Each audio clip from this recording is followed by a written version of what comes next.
Welcome back. The doctor is in. Today, I'm going to be talking about writing the Victoria War for historical Wars of the Republic era for BattleTech. This was an interesting project. I was not the only one interested in writing it. There was a pitch process, and either my pitch was the best one or maybe mine was the most complete, I'm not sure, but I was chosen for writing this chapter. I was very excited about it. It was going to be the single biggest portion of a book that I had written. There were 2 other wars in this book, so I was writing 1/3 of the source book. Now I want to spread this out over several videos, so let's consider this part 1 of a small series that I'll be doing. First, I want to talk about how I created the war itself. So basically, here's how you make a war work in BattleTech. So let's get started.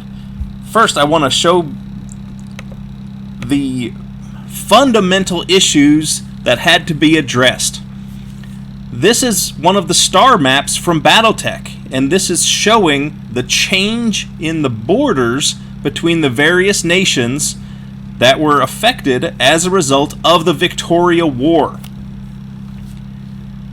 The black lines are the borders in the post-war setting.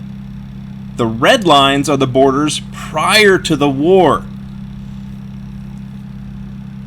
So you can see that worlds were changing in both sides. If you look, for instance, in the upper right quadrant of the screen, you see what used to be called the Zilliang salient. So there are these 5 planets, of which Zilliang is the one furthest into the Capellan Confederation. And the red border shows that those belonged to the Federated Suns at the end of the Jihad. However, the black line shows that those worlds were lost to the Capellans in the Victoria War. Similarly, just below the Zilliang salient, Victoria, the primary target of the Victoria War because of its battle mech factories, and 2 other worlds of the Capellans were taken by the Federated Suns from the Capellans. On the other side, let's call it the western side for convenience, so the left side of this map, you see that the Capellans also take a number of worlds from the former Free Worlds League. So we have the Duchy of Andurian in the center of the screen, and then towards the top you can see part of the Oriente Protectorate. And those 2 former states of the Free Worlds League lose worlds to the Capellans because when the Victoria War started, they got a little aggressive, tried to take some territory, and ended up losing territory. Similarly, if you look at the top right of the screen, you can see that a few worlds changed hands north of the Zilliang salient. And these are worlds where primarily the Capellans took these worlds. And you can see that there was I think that reason that there's a second red line there is that the shifting borders weren't completely finalized. You can see from the black border that Spica was not a Federated Suns world, and it becomes a Federated Suns world, and the other worlds are lost to the Capellans. So, the primary issue with taking these changing borders and building a war around them... before I continue, if you look at the bottom left, you see the part of the Magistracy of Canopus. They were also involved in the war because they were allied by marriage to the Capellans. The Capellan Chancellor married the Canopian Magistrix, and so their militaries coordinated to repel both the former Free World states and to fight off the Federated Suns.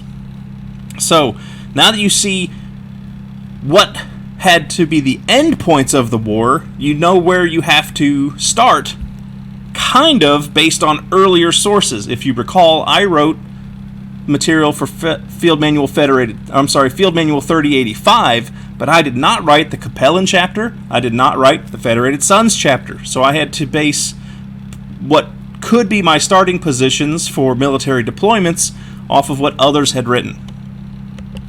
And that's going to happen a lot in the BattleTech universe. My next piece of reference, someone prepared this. I'm not certain who. I suspect I know who it is. But since I'm not 100% certain, I'm just going to put it up here. This is kind of a summary that was given to me when I was chosen to write this chapter for the book. And it lists who the various participants in the war were. It indicates that the Federated Suns started the war. It lists what the goals of all the factions were. And it gives a brief description. I'll just move right on to where it begins to discuss the notable battles. So, just the world of Victoria itself took 6 months to decide its fate. And you see that the Capellans sent 8 regiments through, 3 of which were killed completely. And here's one of the reasons why I'm showing you this, because here's where some changes were made.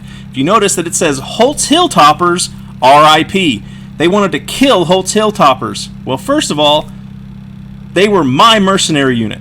And someone else, I'm pretty sure I know who, and I think it's the same person who prepared this document. I don't know if it's because they disliked me, they didn't like that I made my mercenary unit canon. They were never supposed to be working for the Capellans. They're a mercenary unit. But they had them working for the Capellans. I figured out how to work around that, and then they wanted to kill them off. I wasn't happy about this. I protested, and I pointed out correctly that I had already put the Hilltoppers as still existing in the Dark Age era in one of the TRO 3145 PDF products. So they couldn't die. So I had to replace the mercenary unit intended to die on Victoria. And you can see the Federated Suns had 10 regiments go through. And then the other primary or major site of battle was Menke. And that's because pretty much all of McCarran's armored cavalry took part. And so this chapter, or this bit gets continued on the next image here. And you see that some Federated Suns units are completely wiped out. So the 4th Syrtis Fusiliers, the 6th SETI Hussars among them. And then the aftermath is one of the important things here. So it says that the Federated Suns achieved victory. You can see the bad grammar in here. I didn't write this. I suspect the person who wrote it is a speaker of English, not as their first language. But the factories was. Even in my typos, I would never type that. And then we see that Andurian, trying to take advantage of the confusion, gets just smashed. Oriente is considered a loss, but they only lost 2 worlds. The Capellans are supposed to be a fairly authoritarian regime, so they're going to claim that they had success when they didn't. Here's the problem. So you saw all the worlds that had to be involved, and you saw all the regiments just involved on 2 different worlds, and that's a great deal already to deal with, on top of which I wrote this little document myself just in a text file. So here were just references I made to the Victoria War in various 3145 products, including the field manual and the technical readouts. So you see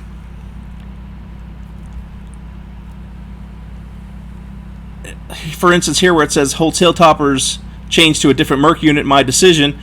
This was after I had indicated that they couldn't die because there was already a publication indicating where they existed. And I'm taking some of the bit, like how 8 regiments went through Victoria, 3 of which were destroyed there, similarly for Menke. So I'm taking that document that was provided to me, and I'm trying to integrate it with various published references that I and others had already written. For instance, at the bottom, the Tianzong entry from TRO 3145 mentioned the Victoria War, so that's an important thing that has to be included as far as who was where and when and all that.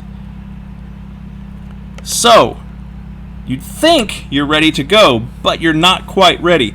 The next thing I did was I took all the worlds in question, I looked at all of the military units along the border as of the most recent available information, which would have been 3085, and I put them into a spreadsheet. And you notice I do have Holt's Hilltoppers as working not for the Capellans, but working for the Federated Suns, because their brief time with the Capellans was something of a ruse, which I'll discuss when I cover the Spotlight on Holt's Hilltoppers product, which I wrote. That was a means to explain how an anti-Capellan mercenary unit somehow was working for the Capellans, again, because that was put in without my advanced knowledge. So I did that for the Capellans. And the interesting thing here, so the magenta, so the orange is the Capellans, and the magenta is the magistracy of Canopus forces. These are the Canopian troops who fought in the Confederation against the Federated Suns. That's what I'm trying to distinguish here in these various things. The interesting thing is that because of this, there are also Capellan troops who fought in the Canopian region. So I've got them flipped here. So here are the areas where the Canopians were fighting to protect their own territory, and then the yellow are the Capellans aiding them in that area, so not necessarily against the Federated Suns. And on that other side of the border, we have the Oriente Protectorate and the Duchy of Andurian. So that's what DA stands for, that's what OP stands for, and you can tell immediately they had very much less of a military participation in the Victoria War, just by the few regiments who were actually involved. Now, these were my first starting points for setting up the war as far as who was where when. So let's go back to my Federated Suns. This was my starting point. I went through at least 4 iterations to end up with this. So this was my final status as far as where the Federated Suns worked up or ended up. So if you look at the bottom right, that's the final position as far as, or the final organization as far as where the Federated Suns regiments started, where they went to in the first wave, where they went in the second wave, where they went in the third wave, and then what their ultimate fate is. And you can see some of them die, some of them get hurt and have to retreat, some conquer, some don't. Likewise, we've got the Capellans' initial position and their final positions. And this is, again, the Capellans and the Canopians in the battle against the Federated Suns. And, likewise, we've got the battle on the opposite side of the Confederation in Canopian territory. So here on the top, we've got the initial position and the final. And sometimes the initial ended up being the final. You can see here that the changes were somewhat minimal from my first guess to where I ended up after I went through and ran all the logistics as far as how long would it take to move and all that. And similarly for the Andurians and Oriente troops, we've got our initial on the top and the final on the bottom. So again, this is building the war. This is where finding out based on the initial deployments and the final border changes, how I could make these changes take place in order to fit the map that had to come to be. So this is, let's call it the accounting. This is the bookkeeping of the war, just in terms of broad strokes. How do we make these worlds fall, but not fall too easily?